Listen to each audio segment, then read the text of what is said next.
کوری جایش خالی نیست. همراه میپرسن کجا شد رحمانو؟ نیست. خیلی میگه حاضر میبیاد نیست. نصف روزی تمام میشه نیست. کجا شد؟ میکنن جای وای نیست.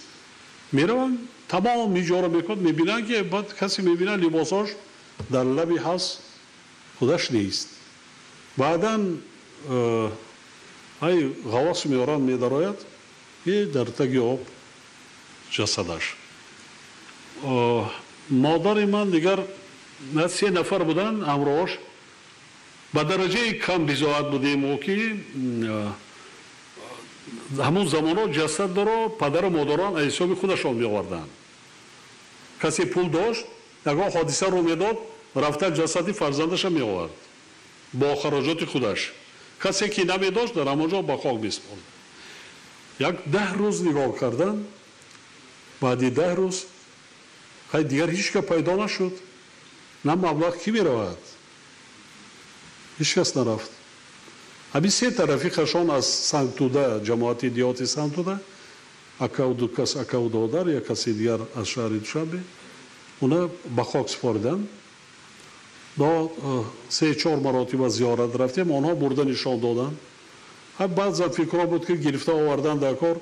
دیگر بعد این قدر سال دیگر بفکرم که خوبش آزار دادن در کار نیست. تقدیر نصیب همین بوده است. بعدی همین مادر ما بسیار عذاب کشیدن، عذاب روحی، چگونه کسل‌های وی ندیدن. من برای چی میگم؟ وقتی پدر و مادر است به خدمتشان نمیرسیم، به قدرشان منزلتشان نمیرسیم. همین مادر هم پدر سلام میداریم خانه خامون، میریم پیش کلم، نمیپرسیم که پدر جان چی خوردی امروز؟ احوالت چخیر؟ سلامتی چخیر؟ یا مادر جان یا دستش سیده کنیم یا پاش کبیم یا در پهلو شیدیم سخناش گوش کنیم. چون که حیات خیلی وی نیست. آخه چگیم خدا هست کرده بار از راهی اخیرت هم کسی گرفته نمیتواند. غنیمت پدر و مادر داشتن در زندگی هر کسی دارد دولتی بزرگ است. کمالات دولت داری هم میآوردن و میسادن، بعضا ها میامدن گوش میکردن، سرم اسیله میکرد، نصیحت میکردن. بعد یک چیزه 1 ماه پیش از وفاتش پرسیدم که بچه جان در همین وقتی ما مکتب خانی چرا در شیر دوغ ریخته ماده میدادی؟ در شیر 1 کاسه دوغ دیگر را علاوه کرده نان ریزه کرده ما را شکممون را سیر میکرد. بعد خندید و گفت که بچه هم حاضرم همین معناش نفهمیدی. برتونی دوی نیکی بالازد بود، همون دوره دا بالازد بود. شیر جوش میشوندن در طبق میریختن، در شیری تسمان کمتر روغنی مسکه میپرتافتن که آب میشد. بعد آب شدن مسکه 1 کاسه دوغ دیگر رو میریختن. بعد فتیر گرم رو مایده کردگی در درون این میریختن. بعد میگفتن خوریده کن. بعد گفت معناش راست گفت. بعد صرفا نرفتم که برای چی خیلی میکنن. گفت که راست شگون بچه جان من شما را با راهی فریب شکمتان را سیر میکردم. 1 گاب داشت، 1 چند بوس بزارم میجوشیدن. خب روغن در آن سالا کم بود، کم بینیاد کم بود. گفتن که پسرم اگر شیری همون گاو بزار ما هر 3 شما را میدادم پدرتان قطعی 4 نفر، آخه من از کجا مسکه میکردم؟ خب از کجا جرغات میشد؟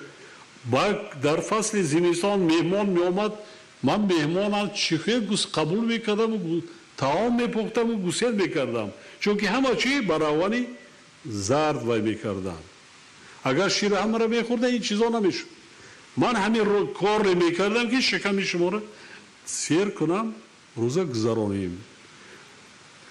همه چی از هیچی یک چی بکرد. حاضر من شماره تمامایی که مادرم میکرد من برای چی میگم تمام رو بتونم کردم همراهش میکردم یاردمش میکردم یا علام میموندم یا پیاز میچیندم یا گشنیش میچیندم یا کارتوشکا ریزه میکردم یا اینکه هیچی نمیشید پیاز همین سبزه پیاز جوسه کرده دو تخم بیانداختم نان دا میرفتن و میکردن نان قاب میکردن حیوان هم نمیدادن قاب میکردن قابچه دا برداشته در بالای خانه آویزان میکردیم در روزهای زمستان میفرآوردن میگو فرا همش نه یک کمتر میگرفتن با میگفتن کشال کن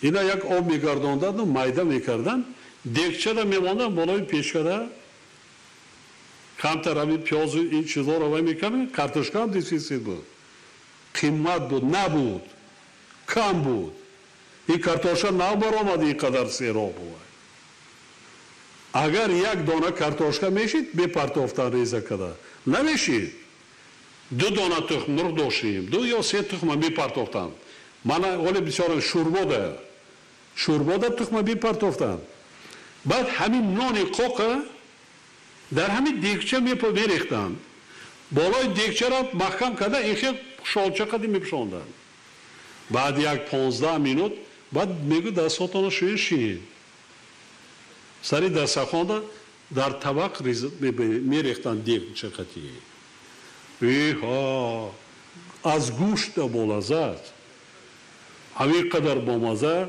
میخوردیم شکمات سیر دیگه که پروای دوچین قند و خنفیت هم نبود پاخص سنگای ستالینی هم نبود نبود در مغازه ها نبود این چیزها نوازر همه چی پیدا شده است خیلی شکرانه من استقلالت و آزادی پیشرفت جامعه یعنی این که خانه ده هیچی نیست الان روغن زرقتی هم صدها نمود اوقات میخورا و میپختن از هیچی گندم رو اینم گندم از گندم کی خوراک پخته میتواند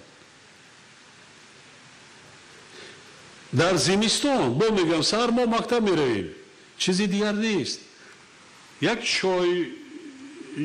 چای جوشانه که میسی داشتن بگاهی می آمدن پیش از خواب باید میگو علاو کن پیسنم پیش کده علاو میکردن باید گندم می آوردم میریخ بالای چیده میگفت تازه کن تازه میکردم اما سنگ چیده دیگر شارش هم میگرفتیم تو باید کمتر نخود یک منجک بری نمک میشوشتن نمون در همین چاینک میریختن آب پر میکردن پیاز ریزه میکردن یک پیازه میافتادن یک قلمفوری تیزه که دیگر درونش میپرتافتند و همین که یک سنگ داشت دهنی هم چایجوش رو میموندن گوشت نیست همین گندم کمتر نخود یک پیاز یک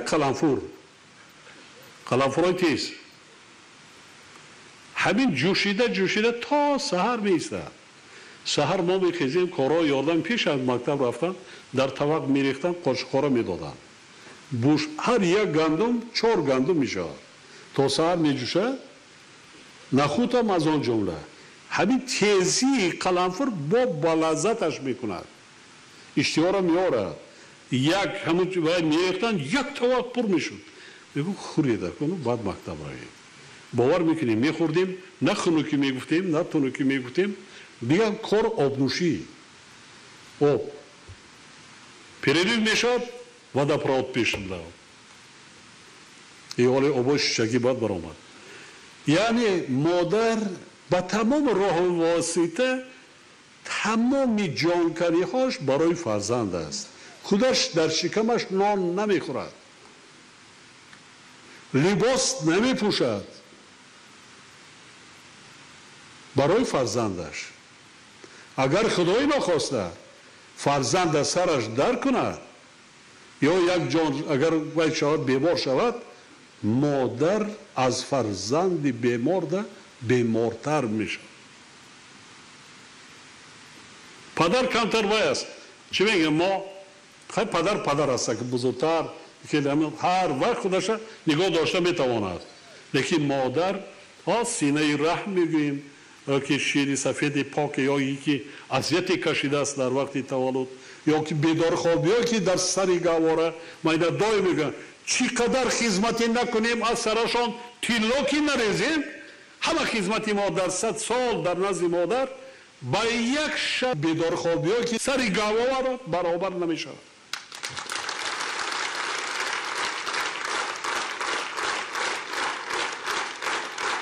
پدر و مادر ها میگه که بسیاری ها میگن در جا کجا میروی؟ یک قبلگاه را خبر گیرم. قبلگاه کی را میگن؟ پدر را میگن. یعنی سانایی میگم که هر فردی هر انسان مؤمن مسلمانی که عزت و احترام پدر و مادر خود را کند خدمت پدر و مادر خود را کند دائمی که پدر و مادر خود را گیرد نه حج کعبه در کار نه هیچی. قبلگاه میگیم قبله چی است؟ قبله همون کعبه است. قبله در خانه دارگی خدمت کن. کم کم این زمان اقتصادی بازاری حسی انسان دوستی ما یعنی محبت انسان پرورانه ما کاهش یافته است. عشق ما در چی؟ ولی نه برادرم گفت میگه همگی 20 هکتار. عشق ما در پول، عشق ما در ماشین، عشق ما در خانه و وای کردن. مهر و محبت انسانی نیست. اکا و دادری و اپا و خواهری پس شده ایستاده است. حتی فرزند پدری هم کاسته شده ایستاده است. همسایگی من میگذارم اهمیت میتیم. پیش دیوالا ایخیل سیمبولاک نبود حتی شیر هم نبود. ایخیل دروازه های آهنی نبود. همسایه شکراب میکرد یا قروتاب. همسایه فیرا میکرد بیا اینجا نانی گرم است همسایه بیا قروتاب یک جای باید میگیریم. همسایه چپ راست اقلا فیرات کرده یک جای شکراب میخوردن. حاضر اگر مبادا کلم نانی گرم کرده ایستاده باشد دود از دیگ داخانه برایت در دروازه را محکم کن میگه که یکی همسایه نان تقدیم نبیاد. همقدر وای نکرده همه خیلی است. با مخصوصا اگر گوسفند چاربا کشتنی باشین خونت های نگاه که دیگه میمونه وای گوسفنده پیش از کشتن دروازه را وای میکنه سگ سر میتا که یکی مبادا در حالتی همین جزا را برداشتن مبادا یک کس در آمده نموند. گوری بخیل میگن تنگ است دیر کشاد بدن در کار. یک بریدن آن نان خاک باشد آبی خونو چهره کشاد داشتن ما در کار. مردمی تاجیک خلق تاجیک از ازل مهمان نواز است مهمان دوست است. زندگی مای شما در هیچ زمان در هیچ حالت هیچ وقت روح افتاده نشوید. نگوید که آن کس دارد من ندارم. حسد نبرید. صحت سلامت باشید. همه چی را به خدای تعالی میرسانتونه. زحمت کشید محنت کنید همه چی را میرسانتونه. همه چی را میرسانتونه. من بار دیگر به شما یک جهان تشکر میگویم برای میهمان نوازی برای صمیمانه پیش از گرفتن از سوتی صادق از من به شما پگاه روزی آمدیم. با دستیمای شما تمام مردم 75,000 نایه ظفرآباد را صدقاً مینداری بیان میکنم. به شما سلامتی موفقیت و برای کار خواهان هستم. در عرفه جشن استقلالیت قرار داریم. بار دیگر همه شما را با این جشن مقدس و بزرگ ملی همان تبریک و تهنیت میگویم. به شما سلامتی خوشبختی عمر دراز را آرزومند هستم. سلامت باشید دوستان. یک جهان تشکر. سلامت باشید.